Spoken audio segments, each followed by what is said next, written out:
其實喺我眼中咧，咩為之一個成功嘅西九咧？其實咧就係佢要為香港呢個社會提供一個新嘅價值咯。因為我哋知道香港社會其實一直咧文化藝術都係處於邊緣嘅。咁而家政府要喺未來嘅地王裏邊咧，就做一個用幾百億去做一個文化藝術區。其實呢一樣嘢要涉及整個社會嘅價值嘅轉變，整個社會覺得文化藝術先至係一個地方嘅核心嘅最重要嘅關鍵嘅成分咁樣。咁所以咧，其實西九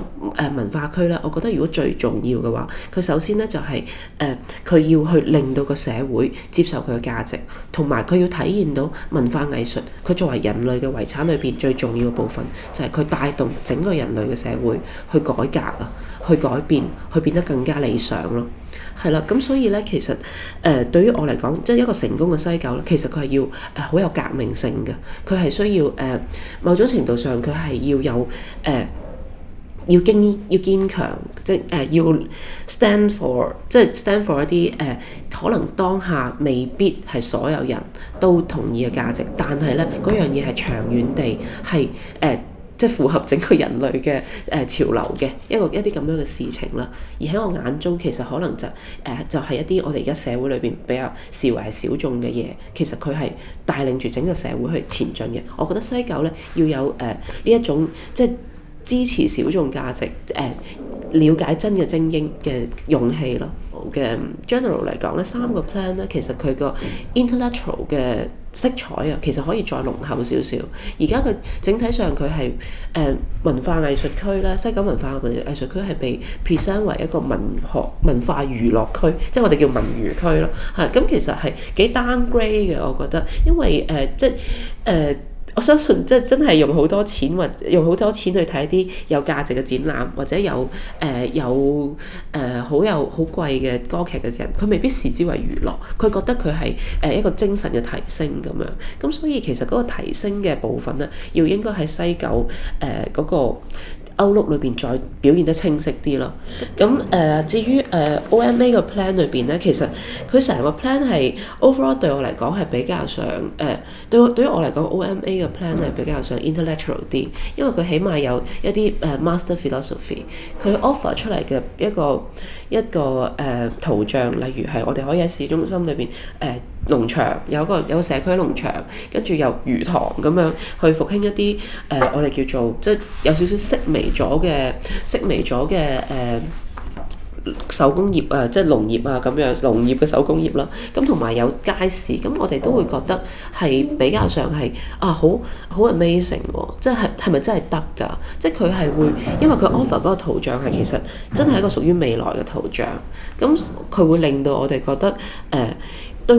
即係有少少懷疑，唔相信佢係咪可以真係做到？但係嗰份懷疑同埋唔相信裏邊咧，其實係包含住盼望嘅。我就從呢個角度去諗，就係話其實呢3個 plan 佢 offer 出嚟嘅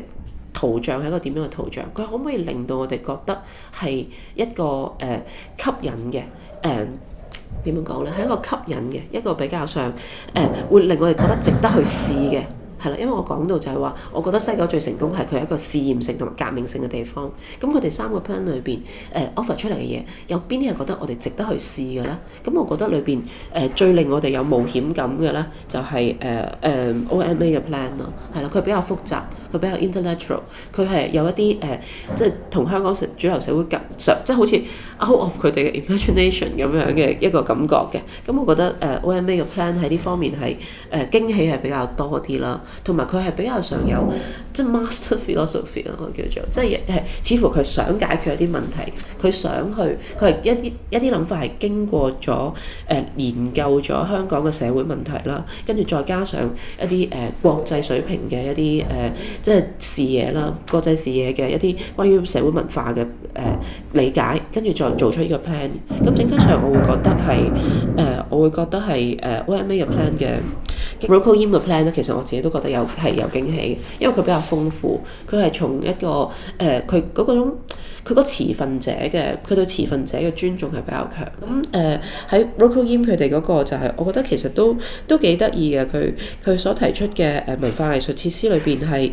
有人文館啦，因為嗰啲係一啲傳播文字啊、文學、民族雜學嘅，而呢一樣嘢係相對上比較local 嘅 Chinese 嘅，係會冇咁西方中心嘅，咁亦都有助令到我哋覺得個西九係更加多元嘅，係咁另外就係佢有啲藝術組織嘅工作坊同國際文教組織咁樣，咁我覺得都佢比較留意到一啲organizations 之間嘅組合啊，咁呢一樣嘢係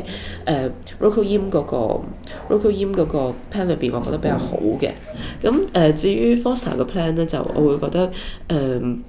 對於我嚟講係最抽象嘅，即係佢雖然係即係做成咗一份報紙啊，跟住有好多彩色嘅設計圖片，但係對於我嚟講係最抽象，同埋我會成日都諗就係話嗰個 plan 係一個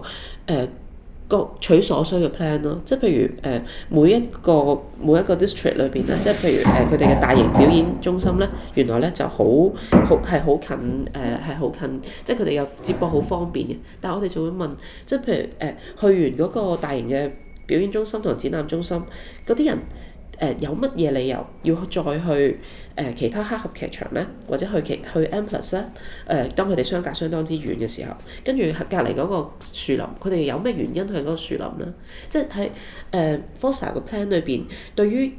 人嘅調動啊，我係睇得最唔明白㗎咯，係啦。咁呢個就係我覺得佢比較太過有感覺上有啲 rough 嘅地方咯。咁至於我頭先亦都講到，就係話我覺得其實而家整體西九第二階段嘅諮詢咧，其實佢係唔夠 intellectual， 係啦，唔